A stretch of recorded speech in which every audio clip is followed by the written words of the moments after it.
Le football est plein de surprises. Thilo Kehrer en est un bon exemple avec un retour en forme cet été alors qu'il semblait être complètement perdu. Pourrait-il même retrouver une vraie place importante cette saison à Paris? On en parle aujourd'hui. Bonjour à toutes et à tous, bienvenue dans ce nouveau PFD Crypt. Thilo Kehrer a été beaucoup critiqué, voire moqué depuis un an et demi, mais son début de saison 2021-2022 redonne de l'espoir pour de belles choses au PSG. On va essayer de voir à quel point aujourd'hui justement on peut y croire et pour cela je suis avec Louis pour sa troisième participation officielle au podcast Paris Fan. Est-ce que tout va bien? Salut Nicolas, ouais ça va très bien, je te remercie et je suis ravi de participer à ma quatrième émission de podcast avec toi, avec vous en l'occurrence. Je comprends bien, c'est un grand débat. Il a participé à peut-être un podcast où je n'étais pas là, je n'ai pas envie de le compter, donc c'est toujours le troisième, mais toujours avec le sourire. En tout cas, ça fait plaisir. On est une petite équipe aujourd'hui, donc comme vous pouvez le voir pour un PFD Crypt, il ne faut pas s'inquiéter. Les autres, simplement, ils ont du travail, ils ont la vie à côté. On fait comme on peut, mais au moins, on est toujours là, au moins avec, voilà, au moins à deux, c'est toujours bien. Et avant de se lancer pleinement dans cette discussion sur Kerrer, comme d'habitude, je vous invite à mettre un j'aime sur la vidéo pour nous soutenir. C'est très important. C'est vite qu'Arthur qui sera au montage de cette vidéo soit chaque fois. Et pour moi, c'est très, très important. Donnez aussi votre avis dans les commentaires. On est toujours ravis de parler des sujets du jour avec vous. Et donc, c'est parti pour Kerrer. Alors, on va se lancer sur le sondage que j'avais publié sur les réseaux sociaux de Paris Fan. On avait demandé aux supporters de PSG justement s'ils croient en cette saison en Kerrer pour cette saison, même si c'est pour un rôle de doublure, on va dire entre guillemets important. Et on a un 64% de oui, 36% de non. Où est-ce que tu te situes, notre cher Louis? Eh bien écoute, je serais plutôt de l'avis de nos fans, puisque moi aussi en fait je suis hyper confiant cette saison enfin hyper confiant, Carrément. non, c'est relatif, mais en Allez. tout cas je trouve que son début de saison est bon. Et notamment quand on regarde les chiffres, en fait. C'est-à-dire que quand on analyse les statistiques de ces 4 derniers matchs, Oui. eh bien, on se rend compte qu'elles sont meilleures que sur l'ensemble de la saison précédente. Et donc, c'est très encourageant. Après, euh, Thilo Kehrer, il y a plein de facteurs qui peuvent faire expliquer ses méformes depuis qu'il est arrivé au PSG. Il a quitté Schalke 04 sur des statistiques super bonnes, super bon Oui. défenseur. Après, le problème avec Kehrer, c'est qu'on ne sait pas où le situer. Est-ce que c'est un défenseur central? Est-ce que c'est un arrière droit? On voit qu'il a joué arrière gauche avec l'équipe, avec l'équipe d'Allemagne ce week-end. Voilà. En fait, dans le fond, Kehrer est un bon footballeur, mais peut-être qu'il n'est pas mis à un poste de façon trop régulière, assez régulière pour développer de vraies compétences de défenseur, en fait, sur lesquelles on puisse s'appuyer. Il est un peu arrivé comme défenseur polyvalent, hein. C'était l'étiquette qu'il avait. Pour moi, il peut jouer arrière droit. Le problème, c'est qu'il y a, même quand on parle d'un seul poste, il y a tellement de façons de jouer un seul poste. Et arrière droit, si on a au PSG, on attend plutôt des arrière droits, on va dire maintenant comme Hakimi, qui est une référence dans ce style-là très offensif. Et Kerrer, ça convient pas. Il n'a pas cette aisance dans le jeu offensif pour apporter, pour se tourner vers l'avant, pour les provoquer. Il a essayé de le faire, ça n'a pas très bien marché. Et en plus, il y a eu, quand il était arrière droit, cette fameuse erreur contre Manchester United. Et j'ai l'impression qu'il s'en est jamais vraiment remis, qu'il a un peu perdu confiance dans sa relance et que ça l'a amené à faire d'autres bêtises et à se perdre un peu. Et là, justement, sur le début de saison, il a joué défenseur central, donc, sauf ce match arrière gauche avec l'Allemagne. Et j'ai l'impression que ça lui fait énormément de bien de moins retrouver voilà, les bases. C'est d'abord un défenseur central polyvalent et je pense que ça l'aide à faire du bien, à se retrouver, voilà, à retrouver un bon niveau, être propre. Comme tu l'as dit, un début de saison intéressant. Donc voilà, je pense qu'il doit continuer sur ce poste. Et j'ai même souligné, j'ai fait l'analyse des buts maintenant sur Paris Fan à l'écrit, peut-être bientôt en vidéo, il faut que je vois si c'est possible, parce qu'il y avait eu des premiers buts voilà, contre Strasbourg, Brest, où certains se plaignaient d'un positionnement de Guérin. Il avait perdu un duel de la tête contre Strasbourg. Mais en fait, j'avais vu en analysant le but que c'était d'abord Kimpembe qui faisait une erreur et que les buts qui semblaient être un peu pour Kerrer, c'est quand Kerrer a essayé de rattraper les erreurs de Kimpembe. Ben, c'est exactement ça, et c'est ce qui est retranscrit dans les statistiques en fait. C'est-à-dire que les statistiques disent exactement ce que tu viens d'expliquer. C'est-à-dire que dans C'est ces beau. relances, qu'elles soient, bravo Nicolas, hein, exceptionnel, qu'elles soient dans ces relances courtes, moyennes ou longues, son ratio de passes réussies est inférieur à celui de Kimpembe, par exemple, quand Kimpembe jouait les 3 premiers matchs de cette saison. Par contre, au nombre de duels gagnés, et que ce soit de la tête ou dans les pieds, eh bien, ça se situe au-dessus. Les ratios, les pourcentages de réussite sont meilleurs que ceux de Kimpembe. Donc, aujourd'hui, à l'heure actuelle, Kerrer semble être relancé. En fait, il ne faut pas oublier qu'il est sujet à de nombreuses blessures. Hein. Depuis Oui. qu'il est au PSG, il a manqué énormément de matchs. Du coup, voilà, on peut aussi comprendre que les périodes de reprise sont assez longues, que la confiance en son corps, en son physique, prennent du temps. Et donc, par la force des choses, il a peut-être plus de mal à aller au contact, à effectuer des pressings hauts. Mais en tout cas, quand on analyse ces statistiques purement défensives, sur le début de saison, elles sont meilleures que Kimpembe, en tout cas. Et Donc, puis, répondre à la question, est-ce que l'on croit en une bonne saison de Kerrer aujourd'hui?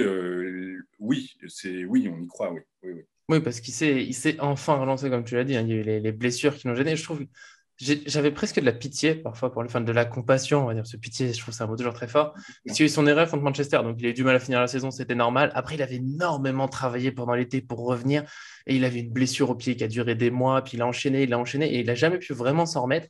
Et il a parlé il n'y a pas longtemps pour dire que voilà, cet été, il a un peu tout remis à zéro. Je ne sais pas comment il s'y est pris, mais il a dit qu'il avait un peu, tu vois, expulsé tout ça psychologiquement, physiquement. Il avait vraiment coupé, il avait été triste de ne pas jouer l'Euro avec l'Allemagne, mais qu'en même temps, c'était peut-être une excellente chose, voilà, pour repartir à zéro. Là, il revient bien, il est en confiance. Il a même été du coup resélectionné avec l'Allemagne. Il a joué les deux matchs et il a été bon. Il a même joué arrière gauche en étant correct. Il a été très belle stat. Il a failli marquer avec une tête sur la barre sur corner. Après, il y a le petit bémol de cette sélection, même si pour sa confiance, c'est forcément très bien, c'est que c'était contre le Liechtenstein. Le Liechtenstein, pardon, pas facile à dire. Et l'Arménie, donc forcément, c'est des oppositions assez faibles. Et c'est pareil sur la Ligue 1. Ça fait du bien de leur voir au moins ne pas faire d'erreur. Après, il faut faire attention. Il y a là toujours la présence dans le football, tout va très vite. Là, il a fait, on va dire, un mois très intéressant. On y reprend confiance. C'est pas encore du niveau de Marquinhos. Et je me méfie un peu de la période qui va suivre maintenant, parce que s'il joue, il y aura peut-être des plus gros matchs à jouer. S'il a la chance d'être titulaire en Ligue des Champions, ça peut être la pression. Donc, la moindre erreur pourrait peut-être le faire replonger dans le doute. Et j'ai aussi peur du fait qu'il retrouve une place un peu de doublure. Parce que là, il a pu enchaîner les matchs. Marquinhos, Kimpembe, Ramos n'étaient pas là. Non, enfin, Kimpembe était blessé au dernier match. Enfin, il pouvait jouer que la fin du match. Ramos n'était pas là. Marquinhos a pu jouer qu'à la fin. Comment est-ce qu'il va vivre le fait de peut-être devenir une doublure, de jouer un match sur deux, un match sur trois? Est-ce qu'il va pouvoir garder cette confiance qui a l'air vraiment essentielle pour qu'il soit performant? Écoute, pour l'instant, rien n'est joué, hein. De toute façon, quoi qu'il arrive, pour l'instant, il est titulaire. Et à la surprise assez générale, il fait partie du 11 type. Maintenant, Pour le qu'on est en moment. train de dégager. Kimpembe se blesse, Ramos ne vient pas. Aujourd'hui, notre charnière centrale, c'est Marquinhos, Kerrer. C'est très bien. Dans le fond, c'est peut-être pas ce qu'on anticipait en début de saison, mais ça semble pour l'instant tenir la route. Alors certes, on se prend des buts, mais ce sont des buts qui Ouais, mais quand Kerrer et Marquinhos ont été titularisés, eh ben, bizarrement, il n'y a plus de but. rien du tout. Exactement. Contraste. Mais alors après, analysons aussi les schémas de jeu. Pour l'instant, jusqu'à maintenant, il y a deux schémas de jeu qui ont été utilisés par Pochettino, 4-4-2, 4-3-3, 4-4-2, 4-4-2 losange et 4-3-3. Reste à voir aussi ces différentes formations. Le dernier match, c'est un 4-3-3 qui justement permet à la charnière centrale d'avoir je dirais, plus de stabilité face aux attaques adverses. Peut-être que ça se joue aussi là-dessus. N'oublions pas que les oppositions en face, on a joué Troyes, Strasbourg, Brest et Reims. Oui. C'est sans manquer de respect à ces quatre équipes, ne sont pas les ténors de la Ligue 1. Attendons Lyon très bientôt pour avoir, enfin même si Lyon, bon aujourd'hui Lyon n'a de ténor que l'image, hein, Mais aujourd'hui. ça peut aller vite. Et ça peut aller vite, il suffit d'un match contre le PSG pour qu'ils se retrouvent leur confiance. Mais en tout cas, je trouve que Kerrer mérite sa place à l'heure actuelle. Ça peut être la surprise de cette saison, en fait, en réalité, dans l'équipe, hein, puisque, a priori, tous les postes sont connus depuis Il y en a août, beaucoup. enfin, depuis la fin du mercato. Donc, la surprise peut être Kerrer, et ce serait une surprise très agréable, en tout cas. En même temps, si. Bon, Marquinhos, j'arrive pas à douter de lui. Marquinhos, c'est Marquinhos, c'est référence. Intouchable. Intouchable. Et Sergio Ramos, s'il revient en pleine forme et qu'on reste dans une défense à 4, Kerrer ne peut pas rester titulaire, même si je l'aime beaucoup. Enfin, je l'aime beaucoup. Je trouve que c'est un bon. Voilà, il a rien lâché. C'est un très bon joueur dans le fond, comme tu l'as dit. Un Schalke a des belles promesses. L'Allemagne, il l'a quitté quand il n'était pas en forme. Mais on voit que dès qu'il revient un peu en forme, il est rappelé avec l'Allemagne. C'est quand même pas rien, hein. L'Allemagne, ils ont bien assez de joueurs talentueux. Mais est-ce qu'il peut vraiment rester titulaire au PSG, sauf si on passe dans une défense à 3? Et dans ce cas, peut-être qu'il passerait devant Kimpembe, qui est lui en difficulté pour le moment. Mais en même temps, c'est toujours là où le football c'est difficile, c'est que Kimpembe, on sait qu'il a ses périodes, il peut avoir une période un peu creuse et puis revenir en pleine forme d'un seul coup. Donc voilà, c'est ma petite inquiétude, je le répète, hein, pour Kerrer, tu n'en as pas parlé, tu as parlé du fait qu'il allait certainement rester titulaire, mais le jour où il est remplaçant, est-ce qu'il va réussir à rester dans cette confiance? Ça vient de lui faire du bien d'enchaîner, mais ça va être dur au PSG de rester titulaire. Alors après, de toute façon, cette saison, j'ai l'impression qu'on est parti quand même sur une saison d'alternance d'une certaine façon. Quasiment à tous les postes sont quasiment tous doublés. Du coup, on peut s'attendre quand même à ce que Pochettino fasse énormément tourner. Du coup, on peut peut-être imaginer, à l'image de ce qui va peut-être se passer pour les gardiens, que Kehrer joue plus le championnat que la Ligue des Champions, ou l'inverse, qu'il soit peut-être plus affûté et mentalement plus costaud qu'un Kimpembe pour pouvoir jouer en Ligue des Champions, ou l'inverse, au contraire, peut-être être titularisé en Ligue 1, en Coupe de France. Et on peut imaginer ça, mais c'est sûr que moi, je pense en fait que Kehrer voit ça comme du bonus en fait. En réalité, il est habitué à faire le banc d'une certaine façon au Au PSG. PSG, oui. Du coup, je pense qu'il va prendre chaque minute qui va lui être offerte en titulaire, il va les prendre comme du bonus, comme une récompense, comme un cadeau, et donc se donner à fond. Moi, je crois vraiment, son mental, il me semble très affûté mentalement, en fait, très fort, plus d'un. Les rumeurs de départ le concernant ont été très nombreuses. Il s'en est pris plein la tête par les supporters, par les fans du PSG, etc.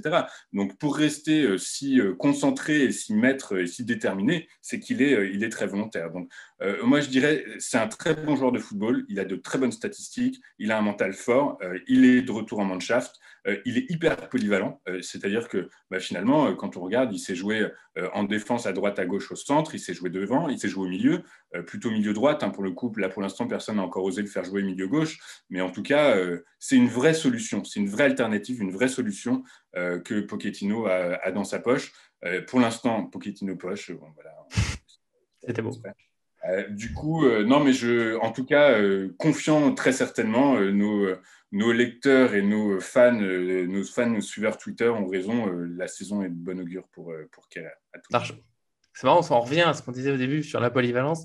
Et je suis d'accord sur le fait qu'il peut jouer comme avec l'Allemagne. Il a joué latéral gauche, mais bon, c'est contre l'Arménie, dans une équipe déjà très offensive où il n'a pas forcément eu un rôle, lui, offensif.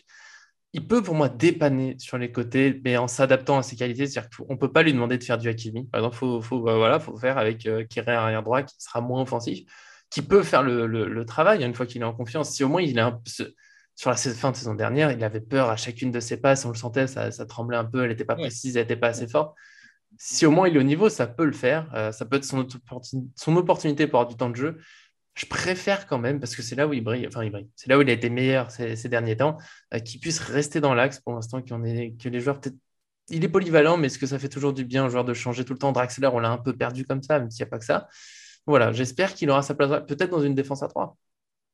Alors, une défense à 3, ça dépend en fait. Ça dépend. L'inconnu, c'est Ramos en fait, dans cette C'est défense à vrai. 3. Je ne sais pas dans quel état de forme il est. En supposant que Ramos, c'est ce que tu t'expliquais, si Ramos revient et qu'il est à 100%, Kerrer, on ne sait plus où le mettre. Enfin, il n'a pas sa place dans cette défense à 3. À Ou gauche, Kimpembe explose en vol. Ça, mais en théorie, dans la hiérarchie, Kerrer atterrit et dernier et le quatrième dans cette défense à 3. Non, Kerrer, c'est difficile de le voir titulaire avec cet effectif derrière. C'est un palliatif en fait. C'est un palliatif. Il sera là. La saison va être longue, les matchs vont être intenses. les Tout absences, le ça monde peut va aller vouloir vite. PSG. Tout le monde va vouloir faire cette équipe. On voit ce qui s'est passé avec Messi en Copa América. Hein. Les mecs arrivent, ils vont tout défoncer. Donc du coup, c'est notre second couteau, mais à un niveau qui est très bon, très honorable. Et donc, il ne faudra pas avoir peur des rentrées de Kerrer quand Ramos ne pourra pas suivre le Ou, rythme, quand Kimpembe aura ses petits coups de folie de fin d'année civile. Voilà. Mais en tout cas, ou une absence de Marquinhos, on peut pas. Voilà, les absences, ça va vite au ouais, PSG. Marquinhos qui va au charbon, Marquinhos qui prend des coups, qui en donne, mais qui en prend aussi. Hein. Donc, du coup, physiquement, enfin voilà, il vieillit comme nous tous, Marquinhos. Hein. Donc, il va se blesser malheureusement, mais de plus en plus. Donc Il a le temps, il Kerrer, a 27 ans, il a le temps. C'est juste que les 27 blessures, on a ans, vu les blessures, les suspensions. On sait au PSG, ça va très très vite. ça va super vite et d'autant plus que en face, les mecs vont dégommer quoi. Les mecs vont vouloir les couper en deux. Donc non, Kerrer c'est une bonne surprise. On l'attendait pas. Hein. Moi je m'attendais pas. Kerrer, enfin limite pour moi, il fait partie de la charrette des transferts quoi. On est tous Mais d'accord, cet été, oui, il fallait son départ. On n'y croyait plus. Hein. Dans plusieurs podcasts, on l'a dit, c'était plus possible pour lui. C'était plus possible. Mais aujourd'hui, il s'intègre très bien et dans tous les schémas de jeu. On n'a pas vu encore le 3-5-2. 3-5-2, Pochettino ne l'a pas mis en place encore. Faut voir comment ça joue. Déjà, si Hakimi, ou il a le coffre. De toute façon, Hakimi, c'est même pas la question. En fait, il a le coffre, il a la technique. Le 3-5-2, ça lui conviendra parfaitement. Donc, attendons de voir. En fait, ça va être apocliné de trancher entre ces trois défenseurs, de 3-5-2. Mais en tout cas, j'ai hâte de voir ce 3-5-2 Si jamais il vient, hein, parce je commence à douter du fait qu'il vienne un jour. Écoute, en fait, on remarque jusqu'à maintenant, quand on regarde les 4 compositions d'équipe qui ont été faites, à chaque fois, comment on peut dire, il s'est habitué, il a répondu en fait à la composition d'équipe qu'il avait en face. Le 4-4-2, c'est quand l'équipe en face est relativement offensif, il nous met en 4-4-2. 3-5-2, le 4-3, il le joue quand en face on est en 3-5-2 justement. Donc du coup, attendons. Bon, après, encore une fois, ce sont des équipes plutôt moyennes. On verra contre Manchester City ce qu'ils nous font. Mais en tout cas, le 3-5-2 peut arriver. Moi, je le vois quand même en Champions League en fin de qualification quand, a priori, ce sera joué. Pourquoi pas essayer de voir si tout se passe bien. Mais je pense que du coup, là, pour Kerrer, sauf si tu as une autre piste de réflexion, moi, en tout cas, j'ai fait le tour. Je pense on a dit, il revient bien, c'est un bon joueur. Faut pas trop s'enflammer. On sait que dans le foot, ça va toujours très vite. Là, il a fait un bon mois. On commence à se dire, ah, peut-être, mais ça vient pas de nulle part. Je l'ai déjà répété beaucoup de fois. Je trouve qu'avant son erreur contre Manchester, il avait fait de très bonnes choses. Globalement, je crois que c'est de octobre du coup à mars. Il s'était imposé même en arrière droit, ce qui était plus surprenant. Mais il s'était vraiment posé. Je trouve que c'était un joueur solide. Ça ne choquait pas de le voir jouer contre Liverpool. Quand il est titulaire contre Manchester, ça ne nous choquait pas avant le match. C'est cette passe voilà, ça l'a cassé. Après, il y a eu les blessures. Il n'a vraiment pas eu de chance. Mais là, il a su revenir. Donc, on peut y croire. Oui, c'est ça. Et puis après, contre Manchester, enfin, ils sont nombreux à pas avoir été dans le match. On pense à Buffon, on pense à Kimpembe. Voilà, ils sont nombreux à pas. Les glissades de Mbappé. Ouais, non, voilà, il faut pas lui jeter la pierre, mais c'est vrai qu'une erreur défensive se remarque plus qu'une erreur offensive en tout cas. Mais bon, en tout cas, les statistiques sont bonnes en ce début de saison. Attendons de voir contre des vraies équipes, de grosses teams. Mais en tout cas, voilà, il est sur une pente hyper ascendante et c'est de bon augure pour la suite de la saison en tout cas. Voilà, pour nous en tout cas, on a fait le tour. Kieré, on va dire, c'est déjà bien qu'il soit de nouveau sur une pente positive parce que ça a été très longtemps compliqué. On l'a dit quelques fois, Louis vient de le redire, on va quand même faire attention. Il faut encore se jauger déjà contre les gros de Ligue 1. En Ligue des Champions, voilà, il y a des belles échéances qui arriveront pour le PSG et pour lui. Il doit confirmer. Il a 24 ans, donc il y a encore beaucoup de choses possibles pour lui pour sa carrière. Je lui souhaite de réussir à se relancer. Il a toujours au moins essayé. Maintenant, voilà, ça va être la vérité du terrain. Et bonne chance à lui. Je le redis dans les commentaires. Dites-nous si vous n'êtes absolument pas d'accord, si Kerrer, vous n'en pouvez plus, si vous êtes fan de Kerrer, si vous êtes plutôt d'accord, ça nous va aussi. En tout cas, toujours ravi de parler avec vous tant qu'on peut discuter, c'est toujours bien. On se retrouvera très prochainement dans une nouvelle vidéo. Abonnez-vous en activant la cloche pour être sûr de ne rien manquer. Et bien sûr, merci à lui aujourd'hui pour sa 3e participation au podcast Paris Fan. Merci à toi, Nicolas, et j'ai été ravi de cette 4e participation. C'est toujours bien. J'aime beaucoup. Ça sera un débat. On laissera peut-être un jour les gens trancher pour savoir si c'est mon compte qui compte ou le tien. Pour moi, c'est forcément le mien, mais bon, voilà, on verra. Peut-être qu'on fera même un podcast dessus, édition spéciale Paris Fan, le grand débat. Combien de participations pour lui? On verra ça plus tard. En attendant, on va parler surtout de foot quand même avec la saison qui va bientôt reprendre après cette trêve internationale qui nous paraît toujours longue. Vivement le PSG. En tout cas, merci à tous et à très bientôt sur cette chaîne.